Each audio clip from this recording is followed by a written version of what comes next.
Good morning and welcome to your Farm and Home Show. I'm Kristi Shive, and today we are back with Elizabeth Coots. She's Shelby County Extension Agent for Family and Consumer Sciences. Elizabeth, can you quickly go over what each canner is for? They are very different. They're have very different purposes for different foods. So over here on my left, I have a boiling water canner. Now this canner is, just as it says, boiling water that we put our jars into. So this canner, the water in here will get no hotter than 212 degrees. That's the boiling water temperature. Foods that we can can in the boiling water canner are high acid foods, and that would be any jams, jellies, preserves, marmalades, fruits and salsas, tomatoes, and anything pickled. They can all be safely canned in the boiling water canner. Now over here on my right, I have a pressure canner. Now the pressure canner has to be used for all fresh vegetables and soups, stocks, meats, anything like that. Those are all considered low acid, and they have to be canned in the pressure canner. So our pressure canner is going to get hotter than boiling water. It's going to get about 240 to 250 degrees and that pressure. So those low acid foods need both of those things to be properly shelf stable. And unfortunately, there is not an exchange.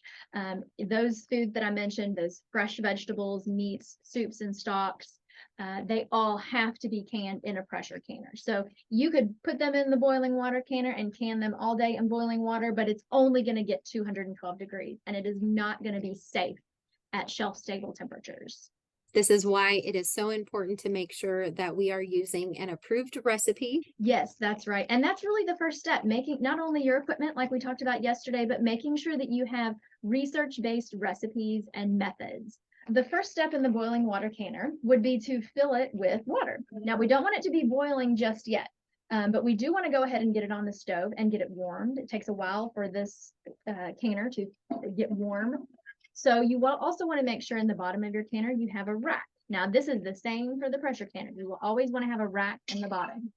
So we're going to heat this water up, and then we're going to make our recipe and fill our jars. So let's say we're doing some strawberry jam. So I'm going to take my funnel, fill those jars to the correct headspace. Every recipe, every product is going to have a different headspace, and your research-based recipe will tell you what the headspace is.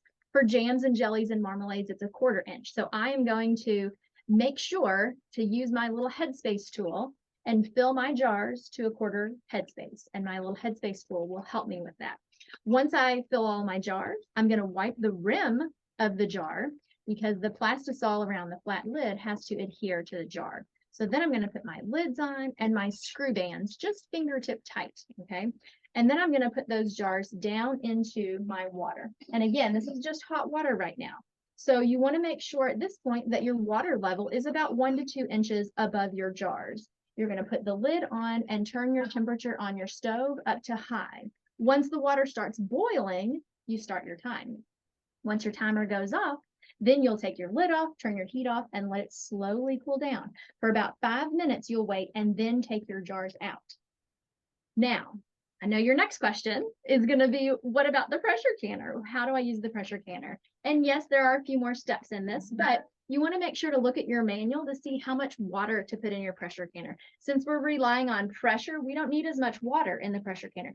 Usually 2 quarts or 2 inches of water. Read your manual. We have our rack in the bottom. The filling the jars is the same. And once you fill those jars and get those in your canner, you get your lid on. You're going to turn your temperature on high and wait for the steam to come out of the vent port. Whether you have a weighted gauge or a dial gauge, you're going to wait for the steam to come out.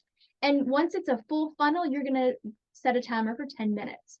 Once the 10 minutes goes off, you'll put your weight on, and that is this.